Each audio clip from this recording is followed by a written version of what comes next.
식사들 하셨습니까? 이제 가을이 가고 겨울이 본격적으로 오는 것 같은 날씨입니다. 항상 느끼는 것이지만은 가을 라이딩이 항상 그렇듯 가을은 너무 짧고 굵고 강하게 지나가는 것 같습니다. 그나마 아름답게 지나가면 좋은데 몇 년째 그저 그런 가을을 보내니 아쉬운 마음이 가득합니다. 이쯤에서 라이딩을 접고 동안거에 들어가시는 분도 있고 남쪽에 사시는 분들이나 배달을 하시는 분들은 어쩔 수 없이 계속 오토바이를 타시는 분도 있을 겁니다. 오늘 이야기는 그런 분들을 위한 방한용품에 관한 이야기를 좀 해보겠습니다. 댓글에 방한용품에 관해 한 번은 거론해줬으면 하는 댓글도 있었고 계절인 만큼 한번 달아보겠습니다. 방한용품 중에 더 좋은 것이 있으면 추천 댓글도 부탁드리겠습니다. 사실 젊었을 때는 눈이 펄펄 와도 그냥 신문지 접어서 청바지 속 무릎에 대고 잘 타고 다녔지만은 이제 나이가 먹으니 뼈가 시려서 좀 가려타게 됩니다. 저라고 추위에 강한 노화가 특별히 있지는 않습니다. 눈 오고 비 오면 오토바이를 안 타는 편이기 때문에 노화라는 것이 생기기 힘든 상황이지만은 그래도 과거의 경험을 바탕으로 좀 오늘은 이야기를 좀 해보겠습니다. 이야기는 방한 장비별로 나눠서 이야기해드리고 그리고 응급처치 사항도 이야기해드리겠습니다. 요즘은 방한적 열선 장비가 온라인 오프라인에서 많이 나오고 있죠. 열선 핸들, 열선 시트가 기본으로 나오는 것도 보통이고 시중에서 옵션으로 장착 가능한 제품들이 많이 나오고 있습니다. 열선 자켓, 장갑, 바지, 덮개 등 중국 알리바바 아이디어 상품으로 나오다가 이제는 유명 메이커에서도 정식으로 출시할 정도로 많이 출시되고 있습니다. 문제는 이런 열선 장비가 전력 소모가 적지 않다는 것과 열선이 자주 고장난다는 것이죠. 제 미라즈 650처럼 엔진에서 올라오는 전력량이 넉넉하지 않다면은 사용하는 것을 좀 심각하게 고려하실 필요가 있을 것 같습니다. 열선 가동으로 인해서 배터리 충전이 안 되고 나중에 라이딩 중에 시동이 꺼지는 현상을 겪을 수도 있습니다. 한두 번 그러다 보면은 결국은 배터리도 문제가 되는 경우도 생길 수 있기 때문에 소모 전류를 잘 계산하셔서 사용하시기 바랍니다. 또 오토바이와 연결할 경우 반드시 휴즈를 사용하시고 전력량이 많이 흐르는 메인 전원에 연결하셔야 전원부 전선의 발열이나 누전으로 또는 다른 오토바이 고장을 일으키지 않습니다.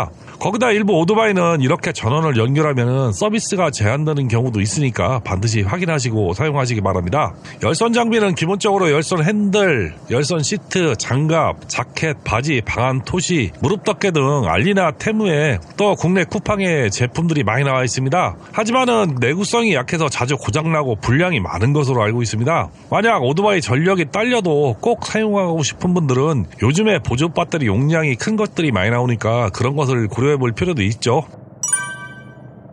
추운 날 라이딩하다 보면 가장 먼저 견디기 어려운 것이 손실인 것이죠. 저도 30대에는 목장갑만 끼고도 한겨울에 우유 배달도 잘하고 했는데 40대 중반 이후에 혈압약을 먹기 시작하니까 손이 시리기 시작했습니다. 이게 손실인 것은 열선이 있어도 시린 것은 마찬가지라고 하더라고요. 심지어 열선이 뜨거워서 손바닥이 까져도 손가락은 시렵다고 합니다.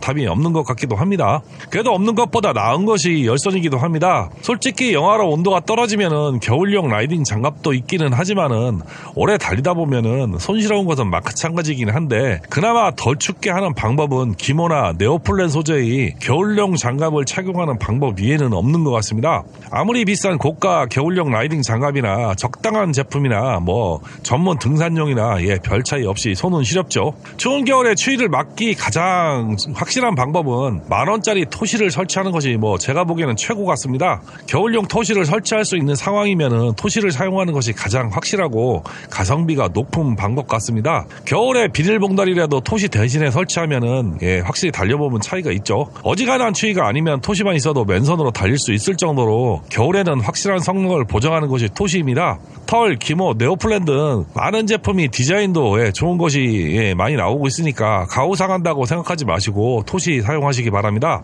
이 겨울 장갑이라는 것이 두꺼우면 두꺼울수록 따뜻하기 때문에 너무 두꺼운 겨울용 라이딩 장갑은 스로틀감을 잘 느끼지 못해서 민감한 라이딩을 방해하는 요소가 되기도 합니다. 그래서 적당한 두께감으로 운행에 지장이 없는 장갑을 선택하는 것도 바람직하죠. 토시 설치가 어려운 경우에는 장갑 안쪽에 니트릴 장갑이나 일반 비닐 장갑 정도만 착용하셔도 체감상 훨씬 손이 덜 시렵습니다. 부피가 얼마 나가지도 않는 것이니까 주머니에 비닐 장갑이나 니트릴 장갑 몇 개 넣어 놓으면은 쓸모가 많습니다. 손가락은 고통을 수반한다고 하지만은 자켓은 몸의 체온을 떨어뜨리는 직접적인 원인이 됩니다. 그래서 아주 신중하게 선택해야 하고 채비를 단단히 하셔야 하는 부분이죠. 일단 자켓은 겨울용을 포함한 사계절용을 선택하셔야 하죠. 봄, 여름, 가을 자켓이 가끔 나오는데 이런 자켓은 여름에 더 많은 방비책을 가진 자켓이라서 재질이 더 얇고 바람이 많이 통할 수 있도록 에어벤트도 많이 뚫려 있어서 바람이 좀 많이 셉니다. 당연히 겨울에 바람 세면은 춥겠죠. 그리고 허리가 짧은 라이딩 자켓보다는 허리가 긴 아웃도어용 투어 자켓이 훨씬 따뜻하고 바람에도 강하죠. 거기다 내피가 포함된 자켓을 구하시면은 훨씬 좋습니다. 그런데 내피가 그냥 있는 것 정도의 자켓과 본격적인 겨울을 대비하는 자켓이 있습니다. 과거에 있던 제 레빗 자켓은 내피가 따뜻하고 포근한 느낌이 드는 자켓이었습니다. 그냥 내피만 입고 있어도 따뜻함이 느껴질 정도로 포근함이 있지만은 오래 산 코미네 자켓은 그냥 나는 내피다 정도로 그런 정도의 내피를 가지고 있습니다. 코미네 자켓은 일단 입으면 차가운 느낌이 먼저 들고 시간이 지나야 제 체온으로 따뜻해지는 느낌이라서 저는 솔직히 마음에 들지는 않습니다. 그래서 본격적으로 겨울용과 그렇지 못한 자켓은 상당히 다르죠. 그리고 옷을 입는 것도 상당히 중요합니다. 저는 10도 정도의 날씨에는 얇은 겨울용 스포츠 내복과 셔츠 그리고 얇은 폴리스 기모 자켓을 속에 받쳐 입고 있다가 기온이 오르는 오후가 되면은 폴리스 자켓만 벗고 다닙니다. 날씨가 영하로 떨어지면은 약간 더 두꺼운 기모 집업을 속에 입었다가 더우면 벗는 방법으로 대비를 합니다. 그러면은 어지간하면은 추워서 떠는 일은 없습니다. 개인적으로 옷을 여러 겹으로 겹쳐 있는 것도 좋지만은 면이나 얇은 스포츠 의류는 도움이 별로 안 되는 것 같습니다. 옷은 가급적 따뜻한 느낌이 있는 기모나 네오플랜 이렇게 따뜻하고 바람이 안 통하는 소재가 좋을 것 같습니다. 그냥 싸구려 깔깔이보다는 기모나 네오플랜 입으시는 것이 훨씬 따뜻하고 포근합니다. 반대로 여름이라면은 팔 하단, 상단, 가슴 그리고 등판에 에어벤트가 있는 옷이 바람이 잘 통하고 시원하죠. 그리고 만약에 라이딩 중에 기온이 떨어져서 갑작스레 추워지면은 편의점에서 파는 500원짜리 우유를 자켓 속에 입는 것도 엄청 도움이 되니까 참고하시기 바랍니다. 그만큼 겨울에는 바람을 어떻게 막는가가 체온을 유지하는데 굉장히 중요합니다.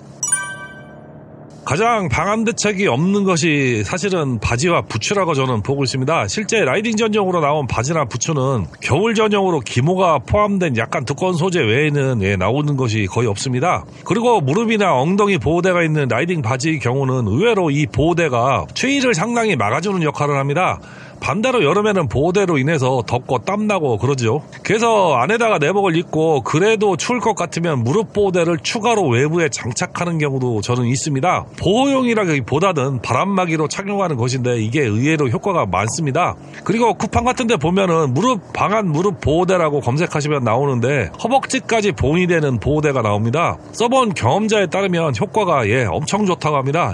하나도 안 춥다고 따뜻하다고 합니다. 저는 한겨울 우유 배달하면서 너무 추운 날은 바지 위에 스키 보드복을 한 겹 더 겹쳐 입고 배달을 했습니다. 이게 얇아도 은근히 바람을 잘 막아줘서 추위를 덜 느끼게 해줍니다. 여러분도 라이딩복 위에 낚시복이나 보드복을 겉에 하나 더 입는 것만으로도 추위를 덜 느끼게 할 수 있습니다. 그리고 요즘은 좋은 겨울용 바지가 많으니까 적당한 거 구입해서 사용하시는 것도 좋겠죠. 부츠는 라이딩 전용 부츠가 아니고 그냥 방한용 부츠를 많이 파는데 집에서 겨울에 그냥 신고 다니는 때는 따뜻한데 오토바이 부츠로는 보호대가 없어서 부적절한 느낌이 들어서 저는 그냥 라이딩 전용 부츠를 신습니다. 거기다 저는 발이 시려본 경험이 그렇게 많이 없어서 그렇게 발이 시렵다는 느낌이 없어서 겨울에는 그냥 라이딩 부츠를 신고 라이딩을 합니다. 만약에 발이 많이 시려운 분들은 발바닥에 핫팩을 하나 까서 넣으면은 많이 도움이 되니까 핫팩을 사용해 보시기 바랍니다. 혹시 스쿠터 타는 분들은 요즘에 무릎 담요라는 덮개를 많이 사용하는데 이거 중국에서 봤는데 국내에서도 판매가 됩니다.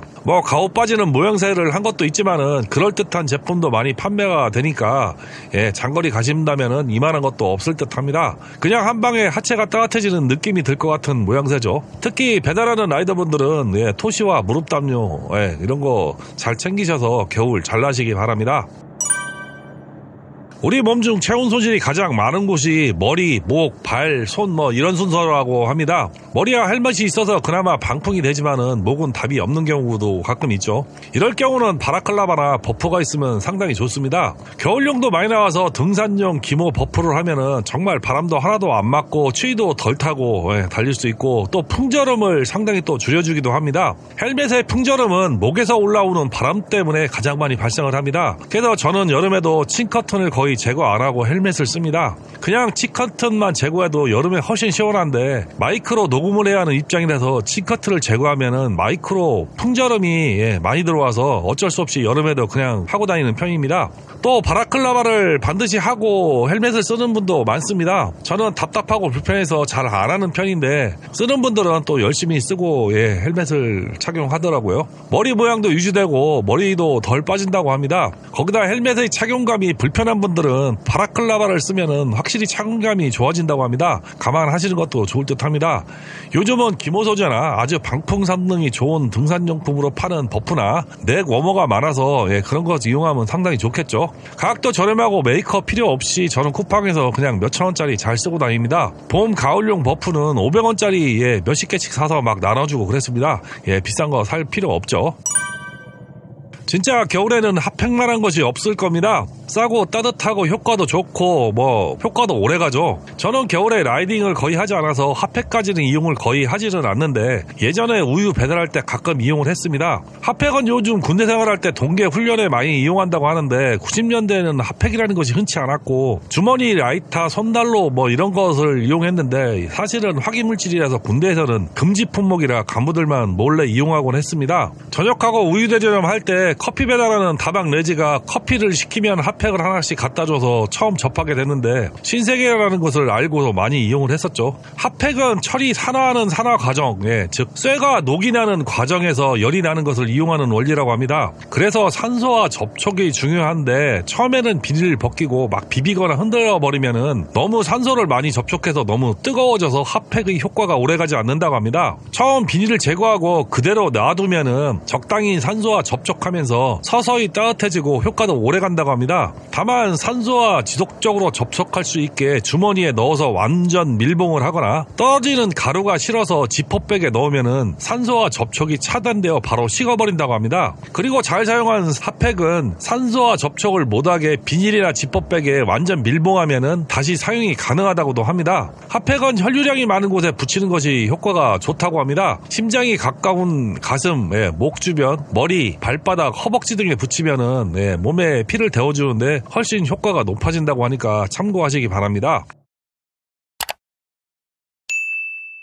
간혹 라이딩하다 보면 갑작스러운 비를 만날 때가 있습니다. 한여름에 소나기 맞으면 오히려 시원한데 가을에는 진짜 비 맞으면 감기 걸리기 딱 좋죠. 정상적인 라이딩 자켓은 비를 맞아도 비가 새거나 스미는 일이 거의 없습니다. 그래도 비를 만든 것과 그래도 우유라도 있는 것은 좀 다르죠. 이럴 경우 가까운 편의점에서 파는 얇은 500원짜리 우유를 입는 경우가 많습니다. 그런데 대부분 밖에다 입어서 조금만 달리면은 바람에 우유가 다 찢어져서 고생하는 경우가 많죠. 이럴 때는 자켓 밖에다 입지 말고 자켓 안에다 입으시는 것이 좋습니다. 확실히 주행풍으로 인한 우위가 찢어지는 일도 없고 확실히 비도 맞고 보온 효과도 좋습니다. 만약 대도심 근처나 시골 읍내를 달리다가 소나기를 만나면은 주변에 철물점에 가시면은 작업용 우위를 파는 것이 있습니다. 가격은 10,000원에서 20,000원 정도면은 튼튼한 우위를 상하이 한 벌로 구할 수 있습니다. 간혹 다이소에도 우위가 있는데 유아용이나 여성용만 있고 남성용은 없는 경우가 많죠.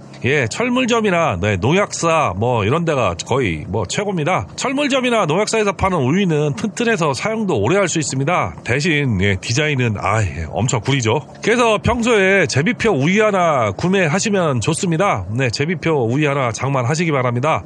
메이커 사시면은 상위만 15만원 이상 20만원 막 이렇게 하는데 제비표는 상하이 포함 4-5만원이면 고급형으로 살 수 있죠. 1년에 한두 번만 만나면은 본전 뽑는 겁니다.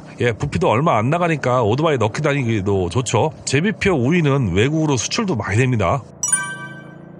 충청도에서 강원도로 라이딩을 가다 보면은 봄이나 가을에 갑작스럽게 추워지는 경우가 있습니다. 청주에서 출발해서 제천쯤 지나가면은 확실히 공기감이 다르다는 것을 느낄 때가 있죠. 이런 상황이 오래 가다 보면 체온이 떨어지고 라이딩하기 힘들어지는 경우가 반드시 있습니다. 이럴 때는 가까운 편의점에서 핫팩 몇 개 까는 것으로 위기를 모면할 수도 있지만은 편의점에 핫팩도 없을 때는 저는 이럴 경우에 주변에서 쉽게 구할 수 있는 신문지나 박스를 구해서 가슴, 무릎, 정강이, 팔에 접어서 넣는 방법을 씁니다. 이게 박스나 신문지가 별거 아닐 것 같아도 효과가 엄청나죠.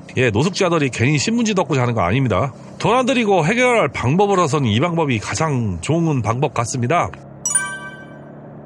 여태 떠든 것은 오토바이 라이딩 중에 체온을 유지하기 위한 방법 중에 하나일 뿐이죠. 아무리 라이딩이 좋다고 하지만 건강까지 이르며 타는 것은 아니라고 보는 편입니다. 그리고 여름에 덥고 겨울에 추우면 라이딩이고 자시고 개뿌리고 경치고 뭐고 눈에 들어오지도 않죠. 그냥 달리는 내내 춥고 더운 불평만 하다가 라이딩이 끝나는 경우도 많습니다. 더구나 한여름에 아무리 방열이 잘 되는 오토바이라도 오토바이에서 나오는 열과 도로에서 올라오는 열기, 거기다 자동차가 뿜어내는 에어컨 열기는 정말 참기 어려울 정도입니다. 그런데 여름에는 달리면 그래도 숨은 쉬어지는 시원한 느낌이라도 들기도 하는데 한겨울에 방안을 잘못하면은 아무 생각 없어질 정도로 고통스럽습니다. 그래서 위험하기도 하죠. 또 달리는 오토바이 특성상 풍압이 강하기 때문에 방안을 하기도 쉽지는 않습니다. 그래도 배달 라이더나 겨울 라이딩을 좋아하는 분들은 오토바이를 타야 하는 경우가 있기는 합니다. 이럴 때 가장 중요한 것이 체온 유지죠. 오토바이 라이딩 중에 체온을 잃어버리면은 체온을 다시 끌어올리는 것은 결코 쉽지 않습니다. 그래서 저는 출발 전 보온병에 팔팔 끓는 물에 커피를 타서 가지고 나갑니다. 그러면 최소 점심때까지는 입대고 먹지 못할 정도로 커피가 식지 않는데 이게 쉴 때마다 조금씩 먹어주면은 체온 유지에 엄청 도움이 됩니다. 그리고 중간중간 편의점은 들릴 기회가 있을 때 반드시 따뜻한 오뎅 국물이나 컵라면 등을 먹으며 또한 라이딩을 하는 것이 도움이 많이 됩니다. 겨울 라이딩은 첫 번째 체온을 잃지 않는 모든 수단을 동원해야 합니다.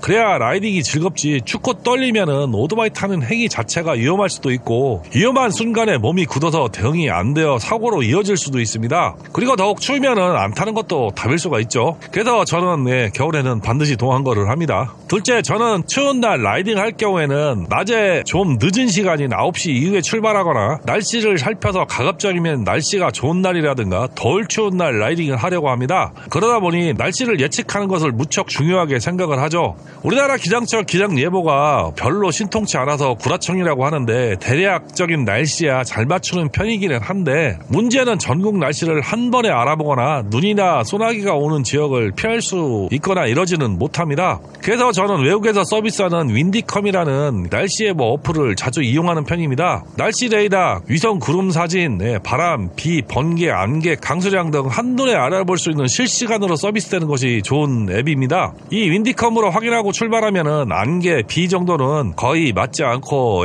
피해 다니며 라이딩이 가능할 수도 있습니다. 오토바이 타면서 제일 좋은 체온 유지 방법은 더운 날은 옥수수나 감자 쪄 먹으면서 에어컨 쏘이고 있는 것이고 겨울에는 아랫목에 배 깔고 고구마 구워 먹는 것이 가장 좋습니다. 오토바이에 대한 애정이 식어서가 아니고 나이가 먹으니 날씨는 안 좋은데 나가서 돌아다니는 자체가 집 떠나면 개고생이라고 집 밖에 나가서 돌아다녀야 좋을 것이 없더라고요. 덥고 추우면 쉴 줄도 아는 것이 현명한 라이더라고 저는 생각을 합니다. 오늘은 방안 대책에 관한 이야기를 좀 해봤습니다. 가을 라이딩 막바지인데 풍경 좋은 곳으로 라이딩 하시기 바랍니다. 오늘 이야기는 여기까지입니다. 시청해주셔서 감사합니다.